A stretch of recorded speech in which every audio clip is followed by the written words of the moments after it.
Kokori ini sebenarnya mempunyai agenda tersembunyi, a hidden agenda yang mungkin dibayar untuk memecah belahkan Indonesia.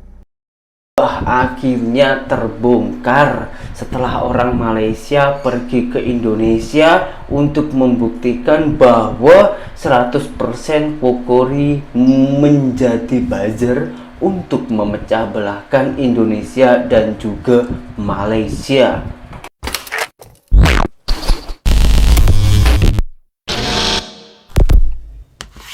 Hai, halo geng, assalamualaikum warahmatullahi wabarakatuh.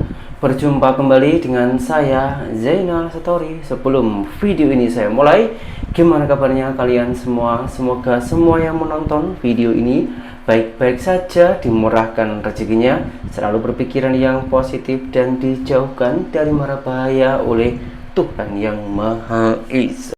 Awal-awalnya saya tak percaya hal ini itu benar-benar terjadi. Saya baru benar-benar percaya ketika pengalaman orang Malaysia pergi ke Indonesia. Karena ada salah satu AP Cindo yang bernama Kokori. Awal-awalnya konten dia orang itu bagus, geng, memberikan fakta untuk mencerdaskan masyarakat. Tapi belakangan ini beliau ataupun dia orang itu, si AP ini, lebih sering untuk memecah belahkan antara Indonesia dan juga Malaysia. Dan setelah pengalaman orang Malaysia pergi ke Indonesia, membuktikan sendiri ternyata AP Kokori ini adalah salah satu buzzer yang dibayar untuk memecah belahkan antara Indonesia dan juga Malaysia. Tapi kita tengok dulu pengalaman dari orang Malaysia tersebut. Tiba-tiba Kokori duduk tag aku lah, mention aku. Ada beberapa video, termasuk video ajaran sesat yang saya tenang, tak apa komen aku. Sampah lah ni. Aku ambil yang cerita kereta api laju lah. Kerana aku telah pun menaiki kereta api laju dari Jakarta ke Bandung. Kereta api laju yang menjadi kebanggaan Indonesia, yang Kokori pertikaikan. Katanya mengapa orang Malaysia nak membesar-besarkan cerita, konon-kononnya orang Malaysia lah pejuang kereta api laju ni. Kononnya orang Malaysia lah yang menyelamatkan kereta api laju ni daripada bankrupt dan macam-macam lah. Kenapa orang Malaysia begitu angkuh, sombong mengatakan bahawa kereta api laju ni kalau tak ada orang Malaysia menaikinya, dia akan bankrupt lah. Okey. Pertama sekali aku nak cakap pada Kokori, kamu belajar di mana sebenarnya? Kamu bersekolah di mana? Kerana pemikiran kamu begitu dangkal, begitu pendek, begitu bodoh, sehingga kan perkara yang seperti ini yang tidak pernah menjadi pertikaian apapun kamu jadikan alasan, ya.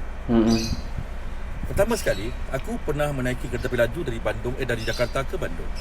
Kereta api laju ni, secara jujurnya, kondisinya aku naik hebat. Okey. Aku boleh bagi thumbs up, terbaik dari sudut. Lajunya ialah something, dia pun 100 km lebih, dia pun tak jauh sangat. Tapi bersih, modern, kecekapannya bagus. Dari tiket kaunter, bayar tiket, naik kereta api dari Halim, turun di Pedalarang yang terakhir. Semuanya bagus. Kerana itu ramai orang Malaysia yang ke sana sebenarnya nak ke Bandung untuk pengetahuan Kokori. Kerana Airport Hussein Sosro Negara dah tutup. Jadi kita kalau nak ke Bandung, kita harus ke Kertajati atau kita turun Jakarta. Tapi option yang orang kita ambil, to be more efficient, sepatutnya kita turun di Jakarta. Kerana kita ada Wush, kita ada banyak transport lain yang boleh ke Bandung.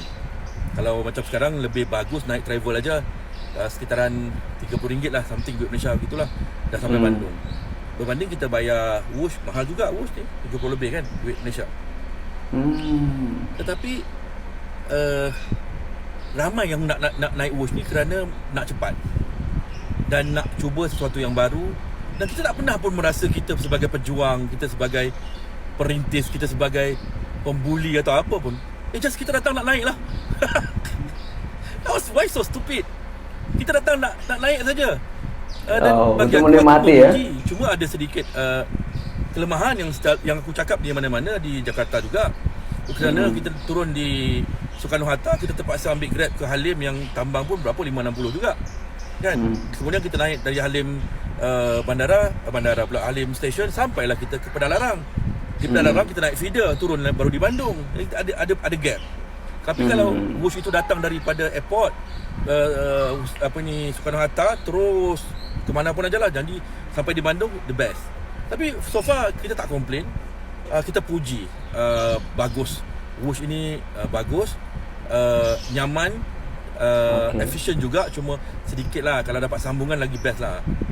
Walaupun agak mahal tambangnya. So what yang Kokori nak menyalak yang Malaysia ni sebagai pejuang lah apa kan, mungkin based on video sahabat kita yang memberikan fakta kunjungan orang kita. Memanglah ramai orang kita yang naik Wush sebab kita nak ke Bandung.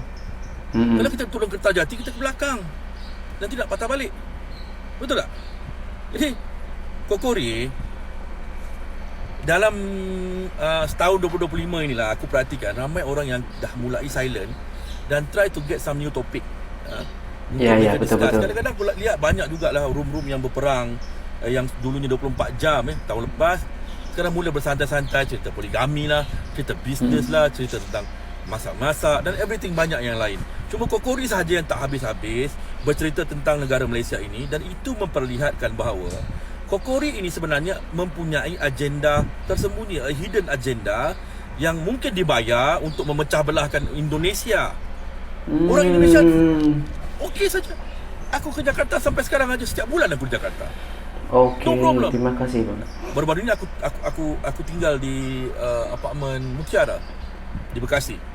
Kerana aku dah nak cepat sebab nak meeting di area sana. So aku tak nak nanti jam di Jakarta. So aku ambil keputusan untuk berada di Bekasi just 20 minit untuk aku pergi ke tempat aku bertemu dengan sahabat aku. Ada orang terjun dari tingkat 20 lah. Ada orang terjun dari lantai 20 ya. Kokori, orang Chinese ya. Orang Chinese kita, orang Chinese Indonesia terjun. Umur 51. Mungkin ada masalah, kita tak tahu. Kita doakanlah, rest in peace lah, Arif lah. Tapi Kokori, you have a very big problem. Engkau setiap hari bercerita tentang masalah yang orang tidak permasalahkan. Kau menciptakan masalah seolah-olah kononnya orang Malaysia ini begitu. Nothing to be worry, bro. Orang hari-hari keep on masuk keluar. Parti masuk, yang masuk TKI masuk, WNI masuk, kita keluar, kita menjalani proses berdagang. Orang yang buka company baru, ada yang buka PT, ada yang buka PMA. CV tak boleh lah, CV untuk kalian lah. PT pun sama. Jadi kita sentiasa keep on moving untuk hidup lah. Maksudnya macam kami berdagang. So there's no problem di antara kami dan juga Indonesian, dan Indonesian juga di sini tidak ada problem dengan kami. Mungkin ada sekitaran yang kosongan, yang menjadi hamba pemikiran bodoh kamu yang bercerita tentang itu dan ini, tapi semuanya di sini setakat ini masih bekerja di kedai makan, di pembinaan dan banyak lagi. Jadi jangan membebankan fikiran kamu dengan perkara-perkara yang sebenarnya tidak menjadi permasalahan di antara orang kita Malaysia dan Indonesia. Dan kita setiap hari menjalani kehidupan normal yang biasa, yang bagi aku tidak pun keruh keadaannya ataupun apa kemarahan. Aku nak bagi clear supaya orang faham. Melihat kepada provokator macam kamu yang setiap hari mencetuskan ide-ide bahawa orang Malaysia ini membenci kamu. Kamu sebenarnya kenapa? Kamu ada sesuatu yang tidak kamu bilang ya. Mungkin kamu pernah ketipu di sini. Mungkin kamu tidak dibalas cintanya. Atau kenapa yang aku tak mengerti, sahabat. Kamu begitu ekstrim. Berapa bayaran yang kamu terima untuk menjadikan orang Indonesia membenci orang Malaysia? Berapa? Jujur aja. Kerana mungkin kalau tak cukup, aku bisa tambah. Wow. Aku tadi terlihat Kokori mention aku. Lama juga enggak dengar berita Kokori. Brother, enjoy your life. Enjoy your life. Cari sesuatu yang boleh mengembirakan hati kamu. Iya. Bukan dengan berbuat seperti ini kamu memikirkan bahawa kamu akan menjadi hero, menjadi pahlawan negara kamu. Kerana Indonesia bukan macam kamu. Orang Indonesia orang yang kerja keras. Betul. Orang yang pemikiran mereka itu setiap hari bertempur dengan keadaan. Sesuatu yang jarang orang lain rasai. Jadi mereka ini aman-aman aja walaupun kadang jual bakso kadang-kadang kehidupannya tak begitu baik, tapi mereka terus berjuang untuk hidup. Berjuang. Yang di Malaysia dipanggil pejuang ringgit lah kan. Jadi hidup kalian jangan disusahkan, dibodohkan oleh orang-orang seperti Kokori yang tujuan hidupnya tak ada. Tak ada tujuan hidup dia ni. 24 jam menghina negara Malaysia, dan sebenarnya kita menjalani kehidupan normal yang setiap hari sama aja. Cuma kenapa aku respon hari ni? Kerana aku mau ketawa. Kerana aku juga orang yang naiki wush. Memang laju, kadang aku juga ada yang rushing, aku ambil wush. Kerana kami banyak di Bandung sekarang. Jadi aku baru saja kemarin baru aku balik pulang ni hari Ahad hari Jumaat aku baru sampai Jumaat malam aku baru sampai di Malaysia. Jadi don't worry brother, kita orang baik-baik aja ya. Kamu juga semoga baik-baik aja. Assalamualaikum, bye bye. Waalaikumsalam. Konten Kokori di awal-awal dulu Bang, itu sebetulnya bagus untuk mengedukasi ya, menceritakan pengalaman-pengalamannya dan lain-lainnya. Tapi semakin kesini memang semakin macam buzzer. Dan orang-orang lain yang dulu membahas Kokori sekarang macam dah tak ada lagi yang membahas, karena konten-konten Kokori macam konten sampah, nggak ada inspirasinya sampai kesini. Bahkan abang dari Malaysia ini pun membuktikan sendiri persahabatan antara Indonesia dan juga Malaysia. Orang kita dan orang Malaysia itu baik-baik saja. Orang Malaysia yang pergi ke Indonesia diterima dengan baik, nggak ada resis. Orang Indonesia yang bekerja di Malaysia, yang berbisnis di Malaysia, itu pun baik-baik saja. Bahkan ada salah satu seorang cikgu honorer Indonesia itu lebih memilih merantau ke Malaysia karena lebih nyaman. Nggak ada fakta-faktanya yang rasis.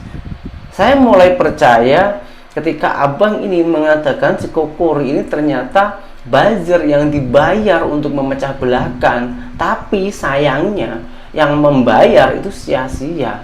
Karena kenapa? Nggak semuanya orang-orang Indonesia percaya dengan percakapan Kokori, karena ramai juga orang-orang Indonesia yang telah buktikan sendiri pergi ke Malaysia. Jadi tanpa disadari, Kokori ini sebetulnya mempromosikan Malaysia dengan kejelekan-kejelekan Malaysia, lalu membuat orang-orang Indonesia itu semakin penasaran apakah betul di Malaysia macam ini seperti apa yang dikatakan Kokori. Tapi ketika orang Indonesia pergi ke Malaysia, semuanya itu hoax. Ternyata Malaysia itu baik-baik saja dan indah dan sangatlah damai. Dengan video ini Kokori mesti akan membalas.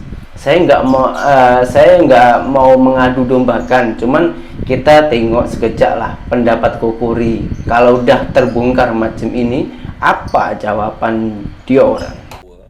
Kokori ini sebenarnya mempunyai agenda tersembunyi, hidden agenda. Salam sejahtera Bang Amiru. Ya, tuduhan Anda itu sangat lawak. Indonesia ini rumah saya. Kenapa saya mau kacau rumah saya sendiri? Ya, tak masuk akal. Begitu juga Malaysia adalah jiran kami, ya, dan saya tidak ada pikiran untuk mengacau Malaysia. Malaysia kacau, yang penting kami orang-orang Indonesia, sebab kalau kalian perang saudara, kalian pasti akan lari ke negara kami, mengungsi ke negara kami, ya, dan itu masalah buat kami. Dan saya harap juga kalian orang-orang Malaysia berpikir-pikir, Indonesia kacau, Indonesia perang saudara. Yang penting ya kalian, karena kalian adalah jiran terdekat kami akan mengungsi ke negara kamu. Ya. Jadi marilah kita hidup saling menghargai sebagai jiran. Tak payah kecoh-kecoh negara orang. Ya. Dan Indonesia memiliki rekod yang sangat baik dalam berjiran. Tidak pernah kita bergaduh dengan warga Timor Leste, Papua New Guinea, Brunei, Singapura, Thailand, Vietnam, dan lain-lain. Kalau kami bergaduh dengan kalian, sebab kalianlah yang punya masalah. Wow, ya. Nggak kebalik ya. Satu ASEAN tahu kok. Siapa yang ASEAN tahu. biang keroknya di sini? Punca masalah. Yang sombong di sini siapa? Ya, bukan orang Indonesia, Mas. Ya, dan orang Indonesia nggak suka resek mencampuri urusan negara orang. Kalian lah yang paling terpaling, ya, suka mencampuri urusan negara orang, bukan hanya di ASEAN tapi juga sampai ke India dan lain-lain. Ya. Sebab itu hubungan diplomatik kalian dengan India kurang elok. Ya. Wow. Orang India pun tak senang tengok kalian. Ya. Pelembagaan kau orang mau campuri, lalu masalah dalam negeri India kau orang mau campuri. Indonesia mana ada macam itu. Sebab itu Presiden Prabowo diundang oleh pemerintah India menjadi tamu VVIP dalam memperingati Hari Kemerdekaan India bulan Januari lalu. Ya, duduk sebagai tamu agung VVIP di sebelah Presiden India. Dengerin dulu. Presiden Prabowo mendapatkan kehormatan semacam itu karena orang India tahu kami negara yang bermarwah, tidak senang mencampuri urusan negara orang. Oke? Mana ada sih pencuri yang mengaku ya setelah ketahuan, setelah dijumpai orang Malaysia pergi ke Indonesia, pengalamannya itu nggak ada yang rasis, nggak ada yang saling benci. Hanya Kokori saja yang selalu membuat pergaduhan. Tapi dia orang tak mengaku. Kalau orang mempunyai mentality ataupun penyakit macam Kokori ini, susah ya, untuk ditegur pun susah. Salah satu-satunya jalan untuk mengatasi orang macam Kokori macam ini, ya kita lebih bodoh daripada Kokori agar boleh memerangi Kokori. Kalau diberikan fakta-fakta, masih tak terima. Dan dia kata tak mau bergaduh dengan Malaysia.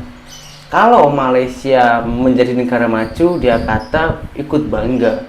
Tapi kenapa di konten-konten Kokori itu selalu membuat ataupun mencari berita-berita yang tak nyata, lalu disebarkan di media sosial.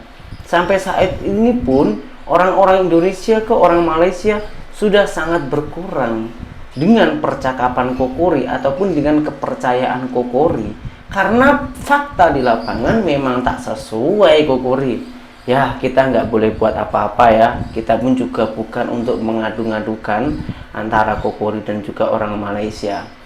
Kita sama bersaudara, Indonesia, Malaysia, negara yang serumpun, saling membantu, saling mensupport, apalagi sama-sama umat beragama Islam. Jadi apabila ada oknum-oknum ataupun orang yang berusaha untuk memecah belahkan antara Indonesia dan juga Malaysia, kita sebagai masyarakat biasa yang sesama umat beragama Islam, kita doakan saja bersama-sama agar orang-orang yang melakukan hal-hal tersebut cepat diberi kesadaran dan diberi teguran oleh Tuhan yang Maha Esa. Sekian, terima kasih dari saya. Assalamualaikum warahmatullahi wabarakatuh. Bye bye.